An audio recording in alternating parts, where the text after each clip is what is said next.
नमस्कार दोस्तों, स्वागत करता हूं मेरे YouTube चैनल में। दोस्तों आज अपन बात करेंगे पेंट के बिजनेस के बारे में। दोस्तों अगर मैं पेंट के बिजनेस अगर आप खोलना चाह रहे हो तो मैं आपको इस वीडियो में पूरी जानकारी दूंगा A to Z कि कैसे इसकी लाइसेंस लिया जाता है, कैसे इसको ऑपरेट किया जाता है, कितना इन्वेस्टमेंट लगता है, कितना प्रॉफिट मार्जिन है और कौन सी कंपनी का आपको डीलरशिप लेना चाहिए। ये सारी जानकारी मैं आपको इस वीडियो में दूंगा। तो दोस्तों अपन बहुत सारी चीज़ इसमें कवर करेंगे। सबसे पहले मैं आपको बता दूं कि जो ये पेंट है इसका स्कोप बहुत अच्छा है भविष्य में, क्योंकि दोस्तों आजकल सभी घर बनाता है। सब जितने भी इंसान है उसके जीवन में एक घर जरूर बनाता है, या फिर जो व्हीकल है, गाड़ियां हैं, उसमें भी कलर का यूज़ होता है। पुराने घर हो गए हैं उनमें भी कलर का यूज़ होता है। दीपावली के टाइम पे हर कोई व्यक्ति 2 से 3 साल में उसका घर का कलर चेंज करवाता है या फिर डबल से करवाता है ताकि घर और अपना अच्छे से सुंदर दिखे। तो दोस्तों ये पेंट की जो लाइन है ये अच्छी लाइन है और मार्जिन भी इसमें काफ़ी अच्छा है। तो अगर स्कोप की बात करें तो स्कोप तो बढ़िया है दोस्तों। हर रोज़ नए घर बन रहे हैं और जो पुराना घर हो गया उसमें कलर होता है। ठीक है, अगली बात आते हैं अपन लोकेशन की। दोस्तों आपको दुकान जो खोलोगे आप वो ऐसी लोकेशन पे खोलना है जहाँ पर इंडस्ट्रियल एरिया हो या फिर डेवलपिंग एरिया हो, जहाँ पे वर्क चल रहा हो अच्छा खासा। ठीक है, ये पब्लिकली प्लेस हो, पब्लिक प्लेस हो और वहाँ पे लोगों का आना जाना रहता हो, अपनी दुकान लोगों को दिख सके। कोई भी व्यक्ति अपनी दुकान के सामने से निकले तो उसके दिमाग में रहे कि हाँ यहाँ पे पेंट मिलता है। तो दोस्तों इस बात का जरूर ध्यान रखें। ये बात हो गई अपनी लोकेशन की। अगली मैं बात करता हूँ दोस्तों इन्वेस्टमेंट की। जो पेंट का बिजनेस है दोस्तों, पेंट के बिजनेस में क्या होता है कि आपको जो कम से कम 250 स्क्वायर फीट की दुकान आपको लेनी पड़ेगी। अब या तो आपकी खुद की दुकान हो तो बहुत ही बढ़िया है, आपको उसमें किराया नहीं देना पड़ेगा। लेकिन अगर आपने दुकान किराए से ली तो आपको उसमें हो सकता है 10 से 15 हज़ार रुपये किराया देना पड़े, और अच्छी दुकान हो, अच्छी लोकेशन पे हो तो आपको हो सकता है 20 हज़ार रुपये भी देना पड़े। तो दोस्तों ये तो अपना किराए की बात हो गई। और अगर दुकान आपकी खुद की है तो उसमें कोई बात ही नहीं है, आपकी किराया देने की ज़रूरत ही नहीं है। वो तो बहुत ही बढ़िया है अगर आपकी खुद की दुकान है तो। अब अगर मैं पेंट की बात करूं तो दोस्तों अगर पेंट बहुत सारे प्रकार के मार्केट में उपलब्ध हैं, अलग अलग वेराइटी के भी है। अगर मैं बात करूं तो इंडस्ट्रियल पेंट भी आता है, डेकोरेटिव पेंट आता है, इंटीरियर एक्सटीरियर के लिए भी पेंट आता है घर के लिए। तो ये बहुत सारे प्रकार के पेंट रहते हैं और अलग अलग प्रकार की कंपनियां होती है। जिससे मैं कुछ कंपनियों के नाम बताऊं आपको तो एशियन पेंट का नाम आजकल बहुत काफ़ी चलता है, तो एशियन पेंट का आदमी नाम से ही ले लेता है। बर्जर हो गया, नेरोलेक्स हो गया, तो ये कंपनियां हैं जो टॉप की कंपनियां हैं। तो दोस्तों आप अच्छी कंपनी का सामान ज़्यादा रखें और जो लोअर कंपनियां हैं उसका माल कम रखें दोनों का, क्योंकि उसमें आपका फ़ायदा है।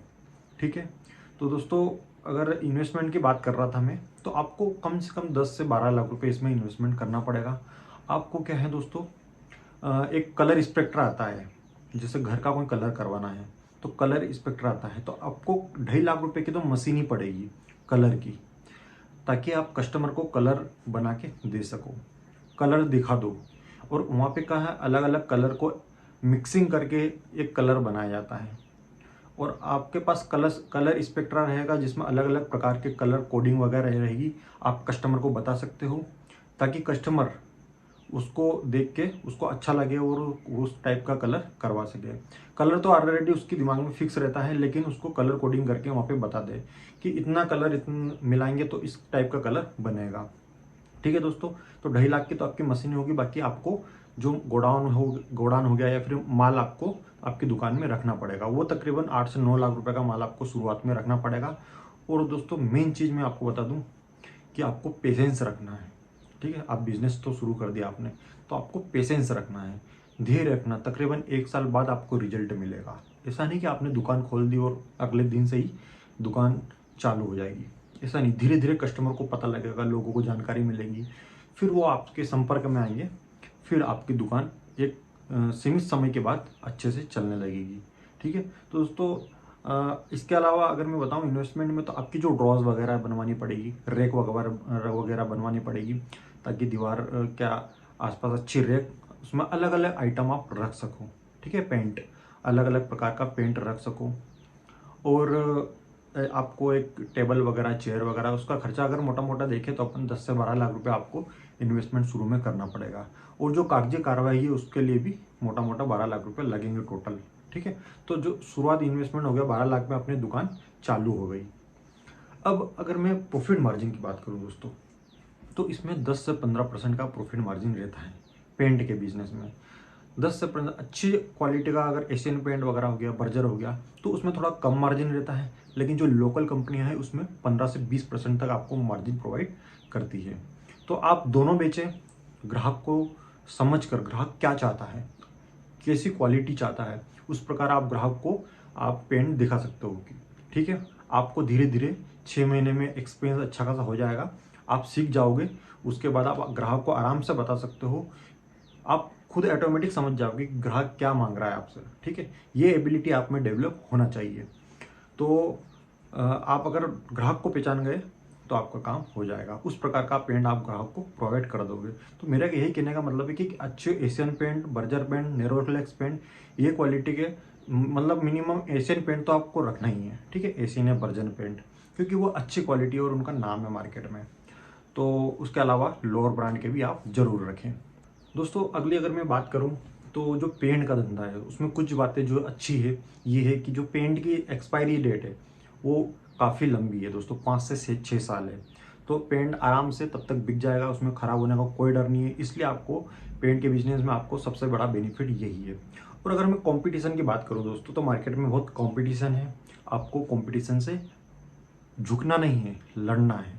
ठीक है, आपको भी थोड़ा कस्टमर को सेटिस्फाई करना है, कस्टमर को समझना है, और उस हिसाब से उसको सर्विस क्वालिटी और आपका जो व्यवहार है वही काम आगे चलकर आएगा। ठीक है, तो इस बात का जरूर ध्यान रखें आप। और जो मेन चीज़ है पेंट के बिजनेस में वो यही है कि आपको उधारी नहीं करना है। ठीक है, अगर आपने दुकान खोली और उधार देना शुरू कर दिया तो आपका बिजनेस कम हो जाएगा, ठप हो जाएगा, आपका इंटरेस्ट खत्म होने लग जाएगा। क्यों? क्योंकि आपके 1-2 बार किसी कस्टमर ने पैसे देना बंद कर दिए तो आप डिमोटिवेट हो जाओगे। इसलिए शुरुआत के दिनों में आप 6 महीने या साल भर तक उधारी देना बिल्कुल बंद कर दें। ठीक है दोस्तों, अगर मैं पेंट के अलावा मैं बात करूं तो पेंट की दुकान में आप बहुत सारी चीज़ें रख सकते हो। एसेसरीज जो आती है पेंट्स की, ब्रश वगैरह हो गया और पुट्टी वगैरह हो गई, तो ये सारी चीज़ भी, बहुत सारी चीज़ें रहती है उसमें। एक तो 100 से 150 प्रकार के तो कलर ही रहते हैं। इसके अलावा पुट्टी हो गई, ब्रशेस वगैरह हो गए, ये जो पेंटर की चीज़ें हैं वो भी आप रख सकते हो, क्योंकि वो आपकी दुकान से बिकेगी। और इसके अलावा आप हार्डवेयर के भी, जैसे आपकी दुकान चल गई उसके बाद हो सकता है आप हार्डवेयर, इलेक्ट्रिकल का भी सामान रखना धीरे धीरे चालू कर दो, क्योंकि ये सामान भी घरों में यूज़ होता है। तो आपको ये बेनिफिट रहेगा। और एक पेंट एक ऐसा चीज़ है दोस्तों जो घर के एंडिंग में शुरू होता है। ठीक है, फिनिशिंग लेवल के बाद, जब मकान मालिक के पास पैसे खत्म हो जाते हैं तब वो पेंट करना शुरू करता है। ठीक है, तो इस बात, इसलिए मैंने बोला था आपको कि उधारी आप बहुत कम करना पेंट के बिजनेस में। अगली मैं बात करता हूँ दोस्तों डॉक्यूमेंटेशन की और लाइसेंस की। दोस्तों आपको अगर लाइसेंस बनवाना है तो सोपेट लाइसेंस इसमें लगेगा, जिसको अपन गुमास्ता लाइसेंस बोलते हैं। वो आपको नगर निगम या फिर सीए के थ्रू आपका वो लाइसेंस बन जाएगा। इसके अलावा आपको डीलरशिप लेनी पड़ेगी पेंट की। ठीक है, किसी कंपनी के थ्रू जुड़ना पड़ेगा। ठीक है, और जो छोटी कंपनियां हैं उसके डिस्ट्रीब्यूटर रहते हैं, तो आपको डिस्ट्रीब्यूटर से भी आप माल ले सकते हो। लेकिन कोई बड़ी कंपनी है, ब्रांडेड कंपनी है, तो वो आपको उसकी डीलरशिप लेना पड़ेगी। डीलरशिप लेके आपको डायरेक्ट कंपनी से माल आ जाएगा। आपको बड़ी कंपनियां जो रहेगी जैसे एशियन पेंट हो गए, बर्जर हो गए, इसमें आपको पहले पेमेंट जमा करना पड़ेगा, आरटीजीएस करना पड़ेगा, उसके बाद आपको माल मिलेगा। ठीक है, इस बात का आपको जरूर ध्यान रखना है। और जो छोटी छोटी कंपनियां रहती हैं वो आपको क्रेडिट भी दे देती है 7 दिन के लिए, 10 दिन के लिए, 15 दिन के लिए, ताकि आप 15 दिन उनका माल यूज़ कर सको और फिर पेमेंट कर दो। ठीक है, तो कुछ कंपनियों पे ऐसा भी रहता है, लेकिन जो बड़ी कंपनियां रहती हैं वो पहले पेमेंट पहले मांगती हैं। दोस्तों अंत में अगर मैं बात करूं मार्केटिंग की, तो जो इसमें की कस्टमर होता है दोस्तों, की कस्टमर होता है पेंटर। क्योंकि पेंटर ही एक ऐसा व्यक्ति होता है जो पेंट, जो एंड यूज़र है, ठीक है, कंज्यूमर है, वो आखिरी में पेंट वही लगाता है दीवारों पर, घरों में। तो पेंटर एक ऐसा व्यक्ति है जो कस्टमर को डाइवर्ट कर सकता है। तो पेंटर से आपको संपर्क रखना है। ठीक है, जो दुकानदार है वो अगर पेंटर से संपर्क रखेगा तो पेंटर दुकानदार कस्टमर को बोलता है, कस्टमर आपकी दुकान पे आएगा। तो पेंटरों के आप एक तो मीटिंग करवा सकते हो, दिवाली होली पे आप उनको गिफ्ट दे सकते हो ताकि वो आपके चहेते बन जाए और आपके कस्टमर बन जाए। ठीक है, तो पेंटर की मीटिंग वगैरह करवाना। फिर कॉन्ट्रैक्टर हो गया, ठेकेदार हो गया, उनसे भी आपको संपर्क रखना है, क्योंकि उनका कोई काम चल रहा है तो वो उनके मकान मालिक से संपर्क में रहते हैं। तो मकान मालिक के संपर्क में आप उनसे उनके थ्रू आ जाओगे, कॉन्ट्रैक्टर के थ्रू। तो इस प्रकार आपके अगर एक बार लाइन बन गई। इसके अलावा अगर मैं बताऊं आपको, तो मार्केटिंग का बेहतरीन तरीका है इंस्टाग्राम हो गया, फेसबुक हो गया, व्हाट्सअप के माध्यम से आप स्टेटस डालते रहिए और आपके एक विजिटिंग कार्ड छपवा के, जहाँ पर भी जो साइडें चल रही है मार्केट में, एंडिंग की जो साइडें है, फिनिशिंग लेवल की, जहाँ पे टाइल्स वगैरह लग रही है और पेंट करना कस्टमर शुरू करेगा, वहाँ पर कस्टमर से जाके मिलिए और उनसे बात करिए कि भैया मेरे पास एशियन पेंट है, बर्जर पेंट है, जो भी कंपनी का आपके पास पेंट है उसके बारे में उसकी क्वालिटी बताइए। मैं 100% बता रहा हूँ दोस्तों, आप अगर आपने साइड विजिट करना चालू कर दी तो आप निश्चित तौर पे कस्टमर्स को फेस टू फेस जब मिलोगे तो निश्चित तौर पे कस्टमर कन्विंस होगा। और मान लो आप 50 कस्टमर के पास गए तो उसमें से कम 10 तो आपके पास आएंगे, 10 साइडों पे तो आपका माल जाएगा। तो माल जाएगा तो आपको प्रॉफिट बनेगा, दुकान चलेगी और ऐसे ऐसे ही आपकी दुकान की पब्लिसिटी होगी और आपका धंधा आगे बढ़ेगा। ठीक है, तो दोस्तों उम्मीद करता हूँ कि आपको मेरा ये वीडियो पसंद आया होगा। वीडियो अच्छा लगे तो वीडियो को लाइक, चैनल को सब्सक्राइब जरूर करें। आपका बहुत बहुत धन्यवाद।